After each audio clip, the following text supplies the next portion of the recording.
So this is not a breaking Star Trek news podcast because we usually record about 2 months in advance of the shows coming out, which in this episode is no different. This episode is getting recorded in January, but it's being recorded, I think, about 2 or 3 days after the premiere of the first 2 episodes of Star Trek Strange New Worlds. Yeah, or no, Starfleet Academy. Starfleet Academy. That's what it's called. Yeah, because I did see them like pop up. Like Paramount Plus was trying very hard to get me to watch them, and I did think about it, and obviously will soon. But so you haven't. I didn't start watching it yet. No, me neither. So we'll do a special on it. Probably it'll come out probably around the time that this episode is released. Actually, may have already come out.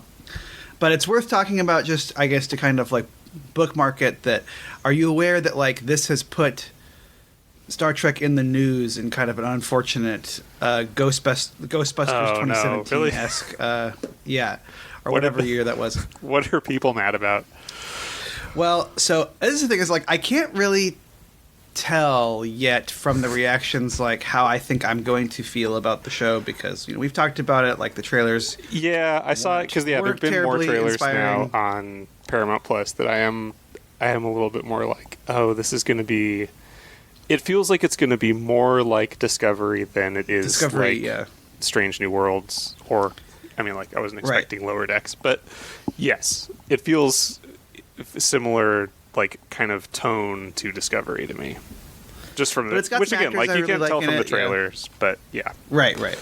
But there's some actors I really like in it, and it's an interesting idea and whatever. So like I'm definitely I want to like it. I'm hoping I will like it, but I'm hoping I like it even more now because it's kind of a similar thing to the.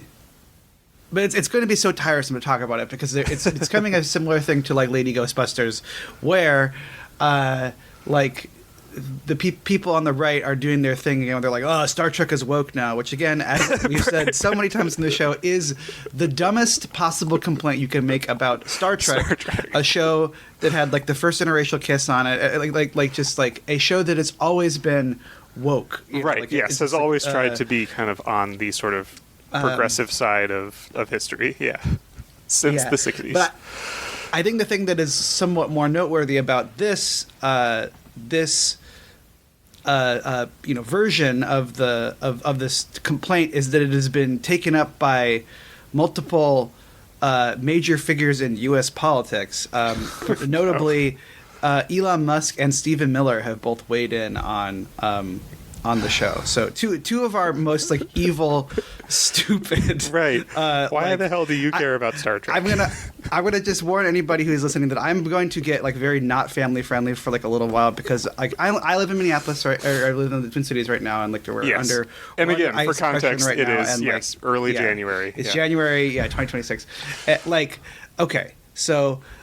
Someone like that dumb end wokeness account on Twitter like posted like an image of the show, and there was like it was like 3 people at like a console, and 2 of them are like kind of a little on the heavier set side, and one of them is wearing glasses, and they're like Star Trek 2026 beyond parody. All right, well, first of all, stupid, as we've already said. Right. That's the whole thing. Is that like it's just.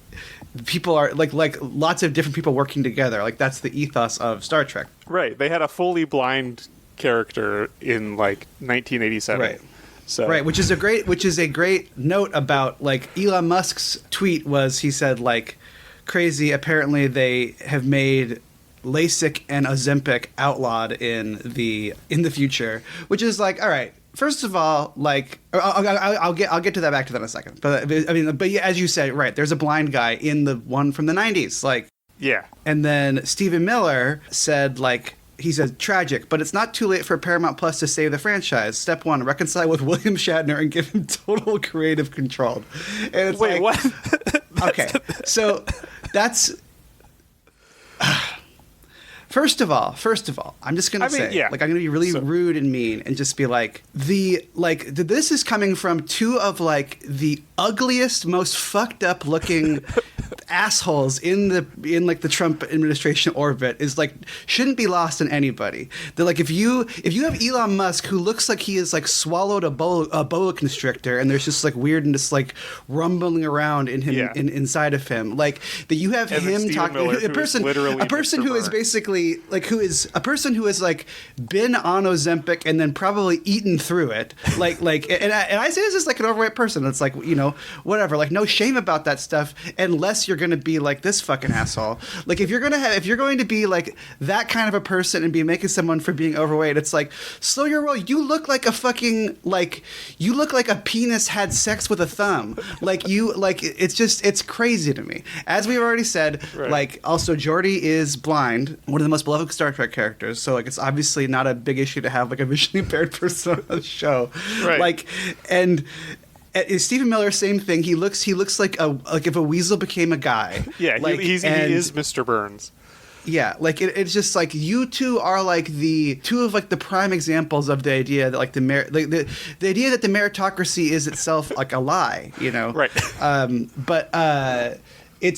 It makes me so like, and again, it's like it's just I'm ranting. It's just like it's so dumb to even complain about this for the reasons we've always said, and then for Stephen Miller to say that the answer reconcile with William Shatner and give him total creative control, making the writer of Tech Wars be in charge of Star Trek, who's like 92 years old, right. And I think we also like, again, like I feel like we're both kind of on the side of like. That William, I don't think either of us are like Shatner haters, right? And like, no, I mean that's the other thing too. Is he is someone who is like, of all the people that have been involved in Star Trek, kind of the most vocally like expressed opinions on the right. I don't know that he's said anything like incredibly radical or hateful or that, but just like, I don't even know if that's true that he's a person. But that's the thing is that like he's not really, to my knowledge, actually that conservative. He's kind of mean sometimes, but it's like I don't think that like William Shatner has ever been like it's too woke. It's like that's like if you were going to go that route, you should say like give creative control to what's his face from the guy who plays Chakotay. Like oh sure, yeah, Robert Beltran. Yeah, Robert Beltran. I think to my knowledge, Robert Beltran is the most like overtly conservative Star Trek cast member to my knowledge. Yeah, and. That's just like, but like it's like that wouldn't even like solve his problem. William Shatner's 92. Like I don't think William Shatner has a lot of like woke concerns. I think William Shatner's primary concern with Star Trek is that they stopped letting him be on it. Like, you know, yeah, it's dumb for 10,000 different reasons. I just had to get it off my chest, and I'm going to say that like I also am like it does make me unfortunately want to watch the show a little less because. I'm seeing already like these people like online being like, well, if Stephen Miller hates it, I know it's going to be good, and it's like that is the Lady Ghostbusters problem, where it's like that was a show where like, that was a movie that was because of the criticisms are stupid, right? When there are also good criticisms of it as art. Yeah, I mean, like people were like, "Oh, Ghostbusters, but with ladies, that sucks," and that they were wrong, obviously. But then people who were like, "Well, no, it's actually really good." It's like, no, it wasn't. So I don't know. I'm just expecting, you know, getting ready for like to be exhausted by the discourse about this thing. But anyway, we'll see how it's shaken out. Maybe by this time, you know, by the time the episode comes out, there'll be more information, or maybe somehow Stephen Miller will have figured out how to deport Alex Kurtzman or something. You know, like I like the who knows what will happen in this great country we all live in. So. We can talk about the funny Star Trek episode now. Yeah. Hi,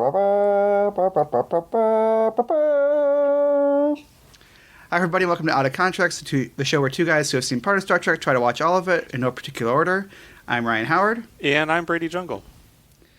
And today we're talking about Empathalogical Fallacies, which is Star Trek Lower Decks Season 4, Episode 5. It is written by Jamie Loftus. And directed by Megan Lloyd. And the memory office synopsis is the hedonistic outlook of a Betazoid delegation infects the crew. Jamie Loftus, actually someone who I have like a small amount of familiarity with outside of being a writer of Star Trek. She is like a kind of like a writer, like a kind of a comedic writer. She is friends with the guys from the Blank Check podcast, and is on that show sometimes, and I enjoy it when she's on the show. So I was like, oh, I know who that is. But yeah, so good for her for writing. This is a pretty good episode, I thought. That reminds me. Have we heard anything more about the show that Tawny Newsome is supposed to be writing? Well, she's writing for Starfleet Academy, so I don't know if that is. Okay. Yeah, I don't know if that is supposed to be the episode, the show that she was writing for, because she has writing credits on. I know it's. I just looked it up on my phone, and it says she's still working on something. It looks like. Okay. Yeah, interesting. Yeah, she says. But she is writing on Starfleet Academy, though. Yeah, she says that she's written a pilot or written some scripts, and they just haven't greenlit it yet. Okay. But I think they're trying to figure that out, and I mean that's the other thing I didn't say about the Starfleet Academy news is that I think very implicit to Stephen Miller's post is that Paramount is now run by mega shithead David Ellison, who is a big Trump guy as well, and is in charge of moving Barry Weiss over to destroy CBS News, and I think it's just kind of trying to generally have some experiments with non-woke TV, and this certainly seems like it's going to be very interesting to see what happens with Star Trek in the future. Yeah, because I don't think you can really make non-woke Star Trek and make it good. I honestly the closest that's ever come is probably Star Trek Enterprise, which is not explicitly trying to be non-woke Star Trek. Right. It was just kind of during It's just kind of if you take that part away from Star Trek, then you don't really have a lot. Right. As we will discuss in a few episodes. Yeah. But anyway, so yeah, I think they're just kind of waiting to see what's going to happen with that show. But the other side of that, I think, is that I don't really know that Discovery is ultimately viewed as successful in that it got people to subscribe to Paramount Plus and it relaunched Star Trek, but I don't know that Discovery is largely viewed favorably as a television program now that all is said and done. I think that Strange New Worlds has been received much better, but anyway. Yeah, because we'll talk about that better. We'll talk about that when we talk about Starfleet again. Yeah. All right, so why don't you take us into this episode? Yeah, so this is an episode of... Is this the first... We've done one other episode of Lower Decks, right? At least? So we've done... I think we've done two... Okay. So we've done I Excretus, I know. That's the one with the simulation where they all do holodeck training programs or whatever? Okay, yes, I remember that one. I'm looking. Is that the only other one we've done? I mean, we've done all the... we've done specials for every season... Yeah, that's the only one we've done. I remember. Okay. Yeah. And that's this is our second episode. Was that from the first season or the second? Probably the second season. That is from season 2. Okay. That makes sense. Okay. Mm-hmm. Yeah. And so this one is... So this is episode of Lower Decks from season 4, which I... So I think this is... probably pretty shortly after they've all been promoted, right? Did that happen between 3 and 4 or during? I don't remember, but yeah. So, yeah. So all of the kind of core Lower Decks 4 people are all junior lieutenants now instead of just ensigns, and this is also after T'Lyn has joined the show as kind of a Does she ever get credited as main cast? Because she kind of becomes that's a good question. The sort of fifth member of the group. Yeah, I'm looking. Gabrielle Ruiz, who I know from Crazy Ex-Girlfriend. Let's see. Oh, should we do our periodic who is credited for which seasons things?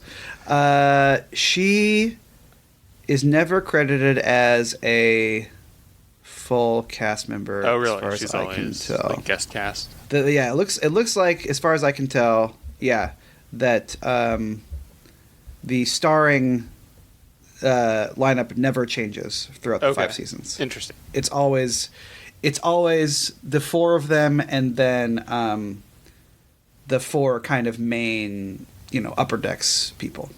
Okay. So like Freeman, Ransom, Shax, and Tana. Okay, got it. Yeah.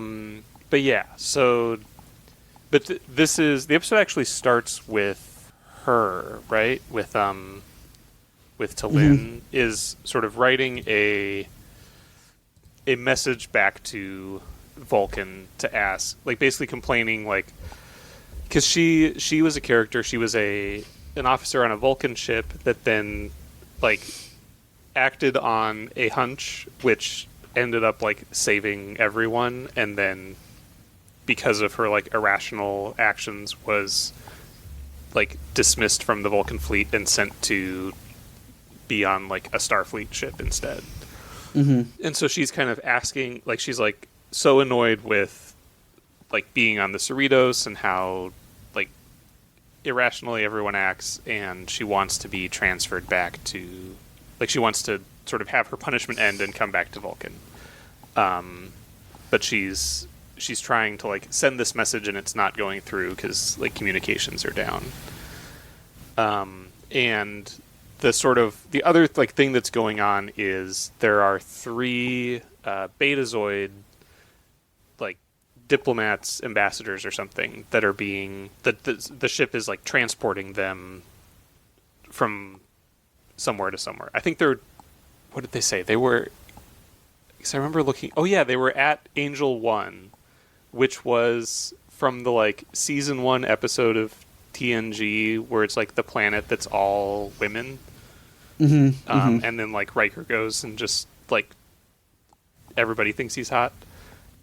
And then they're going to Risa, so like they're transporting them from there to Risa, and they're just like constantly like carrying around like cocktails and just having a good time and trying to get everyone else to have a good time and flirting with everyone and basically doing their best impressions of Luxana Troy. This is very, very good voice cast in this. It is. So it's Rachel Dratch is like the main one. Yeah. And then the other people are Janelle James and Wendy Malick, which I do want to call it. Reggie was watching this with me, and Reggie identified Wendy Malick as a voice from a show that my kids watch called Owl House, which I looked it up, and Reggie was correct. So yeah, I did, because I did try to look them up, and she's someone that's just like been in like tons of TV for. Yeah, she's a big voice actor too, I think. Yeah, like kind of just one of those people that you like recognize. Yeah, and Jamel James, I think, is mostly known for being on Abbott Elementary, which I've heard is a good show. I've not seen it though. Yeah, me too. I've heard really good things about it, but never watched it. So, yes, and then Rachel Dratch is Rachel Dratch. Yeah, is Rachel Dratch. Probably the most like underrated member of that sort of era of Saturday Night Live, I feel like. Yeah, I always enjoy her for she's on 30 Rock a lot, and she's on a lot of like I feel like Tina Fey uses her often in like small roles, and I enjoy her. Yeah, she does a lot of like sort of guest appearances and things, and yeah, it's very funny. And so then they kind of convince everyone to go to what is it? Do they have a name for it on Lower Decks? Their version of 10 Forward? I always isn't like just like the mess hall or something. Is it the mess hall? Okay. I'm looking to see. I mean, yeah, you're skipping past the Boimler plot, but that's fine. We can talk about that later. Oh, that's right. That's going on too. Yeah, let's see. It just says the bar is what it refers to on Memory Alpha. Okay. But yeah, but because I feel like there's like Lower Deck spends like a decent amount of time there. Like it's kind of yeah, I guess it is more of like a bar, but there's like they have like a booth by the window that they all sit at and talk and stuff. And that just kind of turns into this like big party. But meanwhile Boimler is because Rutherford is trying to convince Boimler to like go there. Yeah. That's right. Yeah. And it's a big party.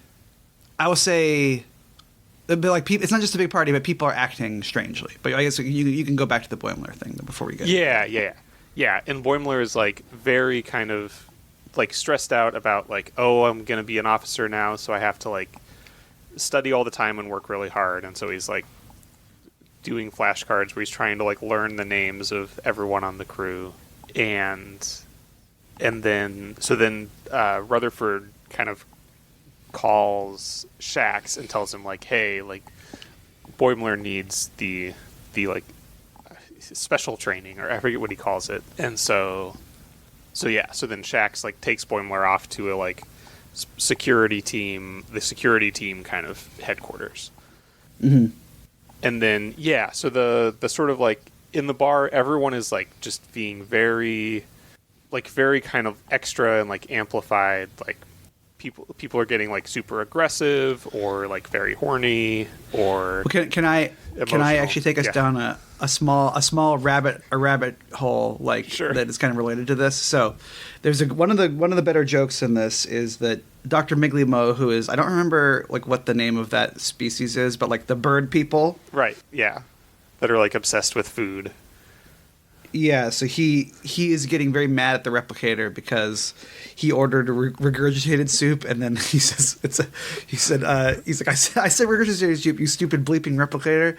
This barely tastes like it's been in my mother's mouth, which Reggie and I were both laughing at. But this did lead me to discover that there is an entry on Memory Alpha about there's just profanity, and then it is, but it is broken up into every kind of swear word. And then, oh my goodness, listed in chronological order of like the timeline. So if you go to and click on bleeping in that quote, you will see that every time that someone has said fuck on Star Trek, but then listed in timeline chronological order, which is very funny because obviously they never said fuck, nor did they. So it happened like before. Well, so like during Discovery. So in like 23, whatever. Here's a very brief version of the timeline. So it happened in 2024 when Adam Soon told Q something that had the F word in it in Picard season 2. Yeah. Then in the 2240s, young James T. Kirk plays Sabotage as he drives his Chevy Beastie Corvette, Boys. Sure. Which I don't think they actually have the part of the song that says "fuck" in it there, but they mentioned that it has that song in the lyrics. Great. Then it's like Tilly then says it's like it a couple times. Tilly says it like that. That's the next one.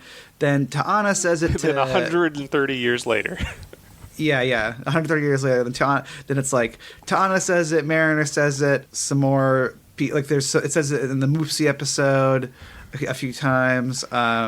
Then someone says it to Picard during a different Picard episode that's set in the future. Yeah. Rio says it again. Someone tells Picard to shut the fuck up. Picard says fuck like later, like in the third season of Picard, and then the Changeling says it in the third season of Picard. So I love the idea that like someone said it in 2024, where I mean I would live through 2024. People say fuck a lot then, and then like maybe then in like the 2250s, it's like people started saying like forsooth again, you know, right? like or something like that. Like like this one kind of quirky engineer would say it every now and then. Mm-hmm.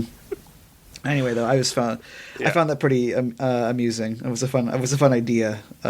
Right. But yeah. Anyway, are we just gonna not bother trying to edit this one? No, I mean we can. I'm gonna put a note. I can say fuck as much as I want in this episode because then I already said it a bunch at the beginning. So. I also like how they have a separate entry in that for I guess one time Laris, who's the like Irish Vulcan, says feck instead, and so she gets like there's a separate entry just for feck. Well, there should be, you know. It's like that's a different word, you know. It's like, what are we expecting out of our Irish nerdy pedantic shows of our nerdy pedantic wiki, if not for that level of specificity. We love Memory Alpha. It's amazing. But yeah, so anyway, they're being they're being weird. Like people are getting really horny, really angry. Yeah. I think I will say this is one thing I like about this episode quite a bit. I don't know. I actually, I'll talk about this probably in a different episode, but I've started working on my 100 Oh, list. have you really? Okay. Yeah, not like in a major way. It won't be done for probably a long time because I do want to finish watching the rest of the shows I haven't seen before I do it. But I you really think a lot of Enterprise episodes are gonna? No, I don't. Gonna threaten to crack the 100.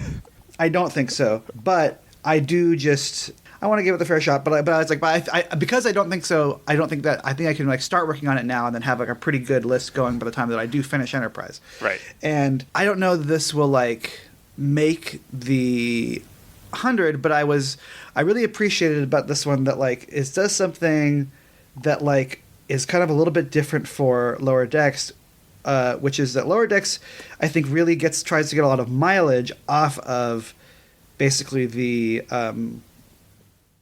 idea of that Star Trek, and if you're watching the show, you have a large amount of familiarity with it and affection for it, and so you kind of are getting what they're doing from a reference standpoint and stuff, and I like that about it, but also sometimes it can be a little self-referential sometimes, and what I like about this episode is that both times I watched it, I've seen it because I've seen this episode twice. Both times I've seen it, I was expecting one thing to happen because it's preying on your knowledge of Star Trek, and then something else happens. Because I don't know about you. Well, yeah, you probably weren't even thinking about this because you haven't watched the Loxana episodes of. No, I think I think we watched that one for the show. The one where she has space menopause. Yeah. And it's making everyone, because that one, it kind of just specifically, if I remember right, just makes people horny for each other. So yeah, because it's Jake is hitting on Kira, and Kira is hitting on the one Vedic guy, and Dax I think is hitting on Cisco. It's just kind of people flirting with each other, and then that's right. But yeah, we did watch that one for the show. I think fairly early on. Okay, yeah, because that was both times I was okay, it's going to be some sort of menopause, the Betazoid menopause thing, and then that's clearly what they want you to think, and then obviously they kind of very quickly bring that up as a possible thing. Yeah, that could be there's going kind of on. a while where they think that's what it is. Yeah.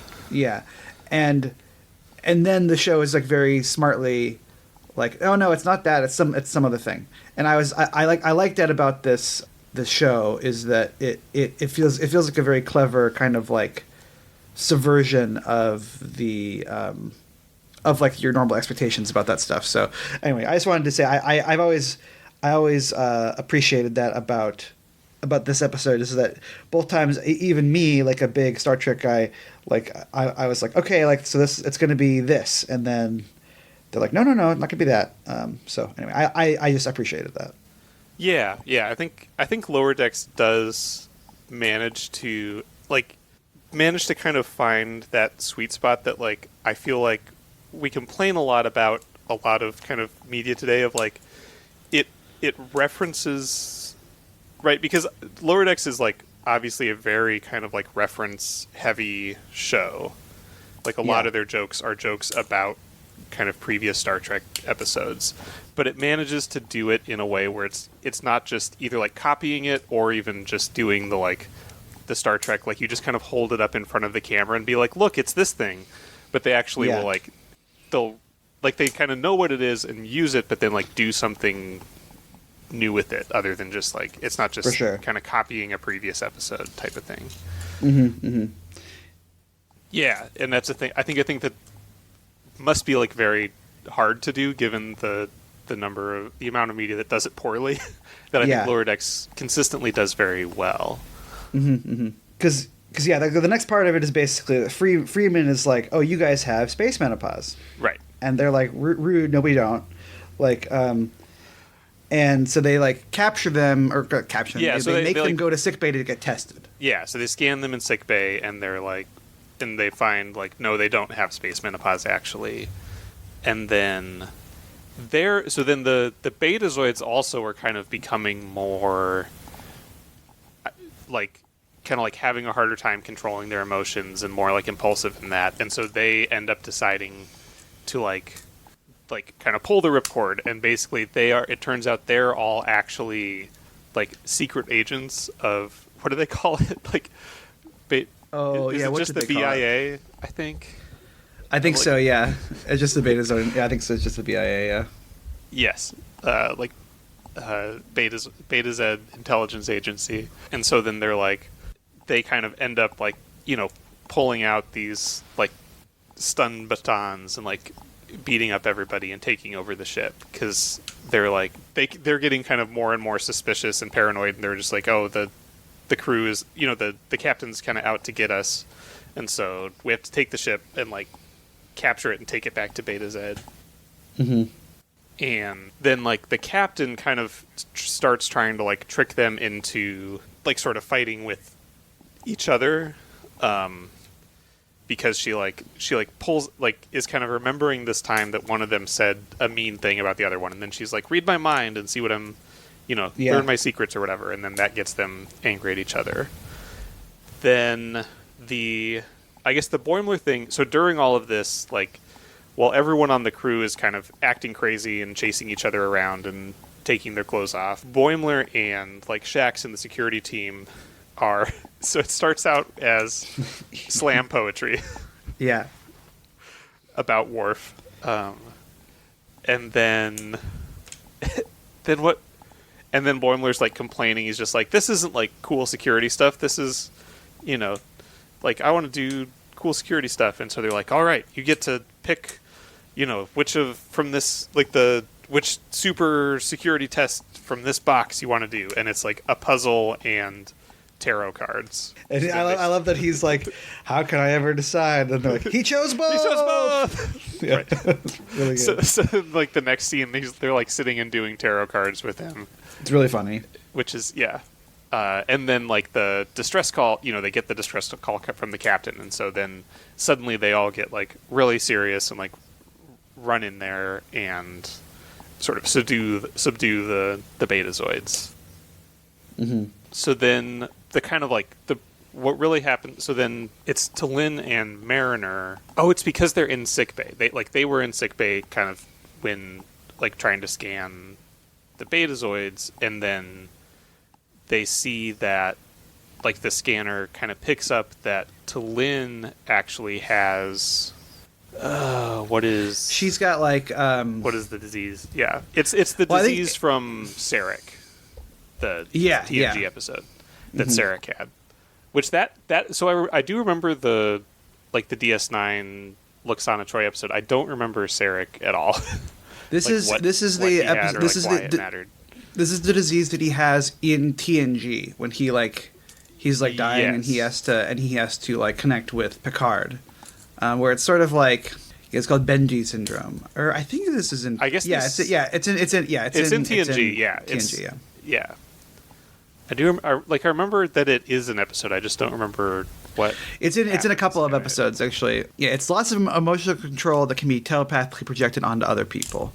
But then Vulcans could resist it. But then if they were a non-Vulcan was around, then they could.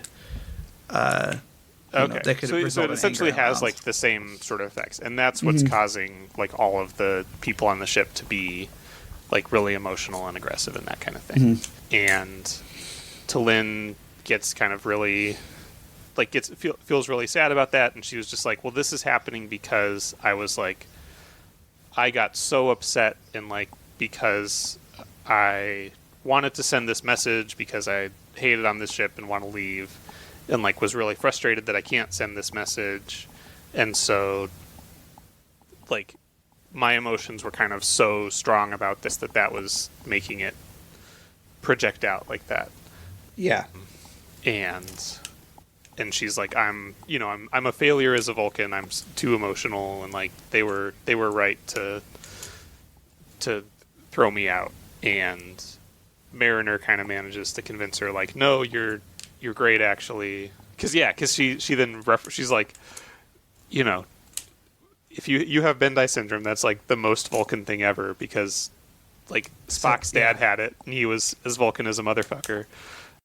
One of those things where I was just like, whenever I hear someone bleep motherfucker, I'm like, what are we doing here? Right. What else could that be? Yeah, you bleeped the word fucker, but not mother. It's like, I was watching, and I'm not complaining. I swear around my kids, but like Reggie was watching that, and I was like, oh, this is definitely so much less,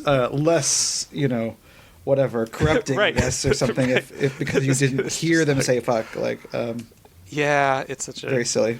Yeah. I do always like... Because I'm kind of curious why they... Is it because they're like... It could potentially skew to a younger audience because it's animated? Like, why does Lower Decks... Yeah, I don't know. Right, because it's just a Paramount Plus show, right? Like, I don't think it's aired on TV anywhere. So... No, I don't think so. Yeah, I don't know. It's weird. It's a weird thing, in my opinion. But yeah, and then T'Lyn is just like, well, I suppose that logically that I must conclude I am also as Vulcan as a motherfucker. And just kind of like that realization helps her sort of like calm down and like kind of be like accept who she is and be at peace with it. And then because she's calm, then she's not like projecting the like psychic emotions across the ship, and so everybody else calms down. Another thing that like I think the show does a really good job of is just like its ability to like take something that's like funny, like, and then like actually give you some sort of character stakes about it. Like, doesn't always work, but I like it in this episode because it's like the idea that like T'Lyn is like a loose cannon is like a funny. I think that is It's a funny idea, like, and they have fun with it. The idea that everyone's like, you're just like a Vulcan, and then like every time that she's like with another Vulcan, this Vulcan is like, you need to calm down, that's really funny. Kind of like but then the guy from, I think we've talked about this before, and I forget if it was about T'Lyn or somebody else, but the character from the Silver Chair, the like Chronicles of Narnia book. Oh, Puddleglum. Yeah, where he's just like all the other, whatever he is, like. They always tell me I'm just like... Marshwiggle? Is that what he is? Yes. It's something like that, yeah. It's been a long time since I read those I know, books. It's been so book, long. But yeah, for whatever reason, that particular part always like stuck with me, that he's just like, yeah, all the other... Marshwiggles. All the other Marshwiggles like tell me like, oh, you're just too like frivolous and just always like acting happy all the time, even when you have nothing to be happy about. And... the kind of... I think, they're doing that, but then it's like character. But then they all are kind of like, well, how would she feel about that if that was a thing? Which I like. It's just like it's effective. Yeah, and I think Gabrielle Ruiz gives a really good voice performance on this show too. Yeah, I think like she kind of became one of my favorite characters when she joined the show because I think she's like she is a very good. I think. It's very... this is something I was thinking of, I forget when, of just like... I feel like it's very hard to play a Vulcan on Star Trek. A lot of people don't do a good job. I think. It's hard to sort of make them still an interesting character while kind of keeping the traits of like kind of being a Vulcan, right? And like, I don't know, is T'Lyn like the second or the third like best Vulcan in Star Trek? Oh just man, I mean we're at 42 minutes, but like this is a great question. I mean like, so we're talking like I assume we're not talking about just like kind of like random ass. I guess that's the other question is like do we count Patton Oswalt up there or not? Well that's a little different, but like but like obviously like Spock's obviously the best. Very few, like they very rarely have like kind of. I guess I say rarely now. There's kind of more and more, but right, there's not a lot of Vulcan kind of recurring characters after Spock. Like there wasn't really any. No, that's not true. Major ones on TNG. It's not on TNG, but then you have Tuvok, I guess. Tuvok, and you have T'Pol. T'Pol, yeah. Yeah. And then there's like I think you would count you'd count what's her face as a major character, even though she's played by different actors. The lady in the movies. From what's her name? What can I think of her name? She's really good in Wrath of Khan, and then not as good in the other two. Right. Which is when she's played by Kirstie Alley. Right. Oh, that's now, if she was still alive, that's the ultimate. If you want to make Star Trek not woke, give the reins of the franchise to Kirstie Alley. Just put Kirstie Alley in charge. Savik is her name. Savik is the name. Yeah, that's true. She was really good in Wrath of Khan. Yeah. I think, though, I don't know. I mean, like, yeah, even counting, like, kind of smaller people, because, like, there's like the lady that why can't I think of anybody's names anymore on these shows? Why can't I think of the lady that Saru hooks up with in Discovery? Oh, sure, the president. Yeah, that's true. She was good, I thought. Yeah, but I think Tuvok's the second best. I think you got to hand it to Tuvok, in my opinion, and then. Yeah, I think I agree. I think Tuvok is very good, but I mean, again, I think T'Lyn is really good too. Yeah, I do too.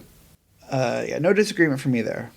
I guess like some Sareks have been good. Like the original Sarek, I also thought was like not like good. Wait, is that? Like, I think Sarek is good, but I think his like the performance of that character is very good. Like, wait a minute now. Oh, you said the original Sarek. You mean like the guy who was in? For a second, I thought you meant that there was a different guy who played him in TNG and TOS, which I don't think is the case. No, him. You're talking about not Mark. What is it? Mark Leonard. Yeah, Mark Leonard. Yeah. Yeah, I think he's really good as Sarek, and because he was Sarek both in TNG and TOS, and I think maybe did he also voice him in what's that episode called? Yesteryear. In Yesteryear, I think so. I mean, I like Sarek. I like Cybok too, but in kind of a different Cybok's way. Fun. Yeah. Oh man, they remember when they promised us Cybok coming back? Yeah, what's going on with that? I'm still waiting. I want to see that happen. That'd be good. But okay, well, I think we're getting here pretty close to the end. Yeah, so basically like everyone calms down. They turn the ship around just in time because they were like about to cross into the neutral zone. Which maybe my other favorite part of the. I agree. I think this is the best part of the whole episode. Yeah, there's just a cloaked Romulan warbird just waiting at the neutral zone, and then they turn around and then the ship uncloaks, and they're all like, "Oh man!" Like, yes, it's so good. It's really they're funny. Just like, "All right, let's go lurk somewhere else." Yeah, good stuff. Yes, so good. And and then there's there's a little like bit about the kind of the whole like through thread of this whole season is them trying to track down like this mysterious ship that's destroying like or attacking like all these different ships from around the galaxy that ends up being Tom Paris at the end.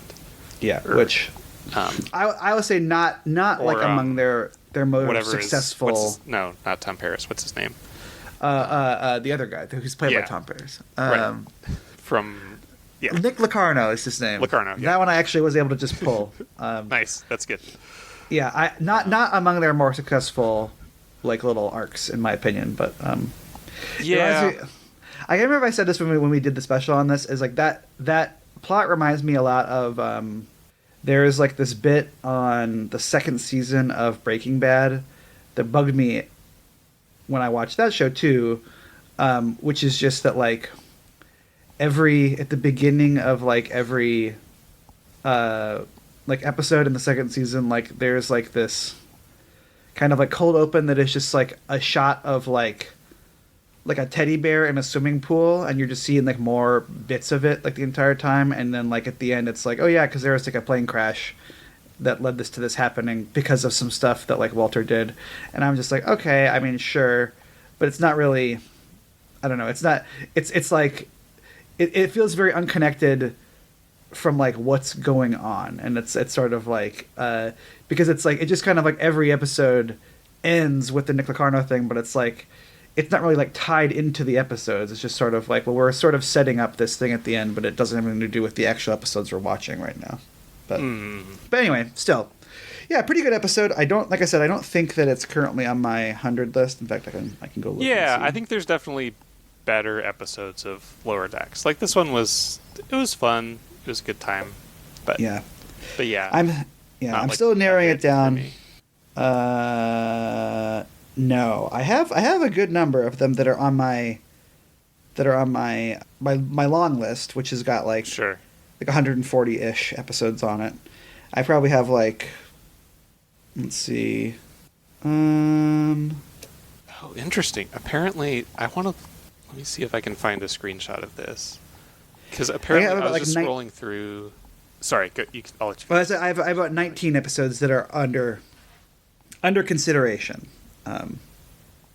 And four that I think are like pretty right now, I would say locks for the 100, which are the first movie episode they did, the We'll Always Have Tom Paris episode, which is the one where Boimler is trying to like meet Tom Paris, but then that's also the one where Mariner and Tendi find out that Shax and Talon are in a relationship, and it's also the one where Rutherford is like trying to figure out like why Shax is back on the ship after he died. Oh, right. Yeah. And then the one maybe one of my maybe like, and then probably my two favorite episodes of the show are the one where they have to get the cubes and the spheres to like stop fighting. Yes. And then that's from the last season, right? Yeah, and then the other one, which also from the last season, which is the one where they get stuck on Tendi and Mariner, and T'Lyn gets stuck on that planet where time moves slowly, sure. Yeah, so they're like down there for like a year or time moves quickly, I guess. Or they're down there for like a year while like the blink of an eye planet. Yeah. Which that one's so good. So those are my locks right now, anyway. But. So what were you going to say, though? So, I didn't catch this when I was watching the episode, but just when I was like scrolling through the memory alpha page for this episode, like when it like lists all of the characters. So like and then it has all these like kind of referenced background characters. So it's like all the sort of random crew members. And they mentioned that I did catch. So like the puzzle that they're going to do has like Malcolm Reed from Enterprise. But apparently, then I scrolled down and it said tarot card images, and it says Benjamin Sisko. Oh. So apparently, if you go to the memory alpha page for tarot card, I guess they're a set of Bajoran tarot cards, which are the Celestial Temple.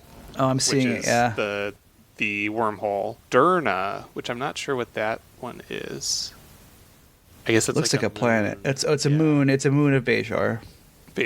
Orbs, Invasion, which apparently has a picture of Lee Nallis, who is like from an episode of DS9. Who was like, yeah, the name is familiar to me. And then the Emissary, which has a picture of Sisko on it. Oh, and then the Borya, which I guess is the ghost that Ensign Ro thinks that she gets turned into during the episode of TNG where Geordi and Ro die. Yeah, nice. So, yeah, love it. Fun little Easter egg they threw in there. Yeah, that's awesome. Well, I think we're done, right? I think so. Yeah. Good episode. Well, thanks everybody for listening. We come on every other week, so you can come back and join us in a couple Sundays. Next time we're doing Latent Image, which is Star Trek Voyager Season 5, Episode 11. In the meantime, you can check us out on Blue Sky at Contreks. You can email us at outofcontreks@gmail.com. You can visit our website at outofcontreks.podbean.com, or you can follow us on YouTube at Out of Contreks. Contreks is spelled Contreks. You can also check out Here's Johnny, which is another show that is a horror media show on the Kaleidoscope Media Podcast Network. So check those folks out too, and we'll see you next time. Thanks, everybody. Thanks, everyone. Bye.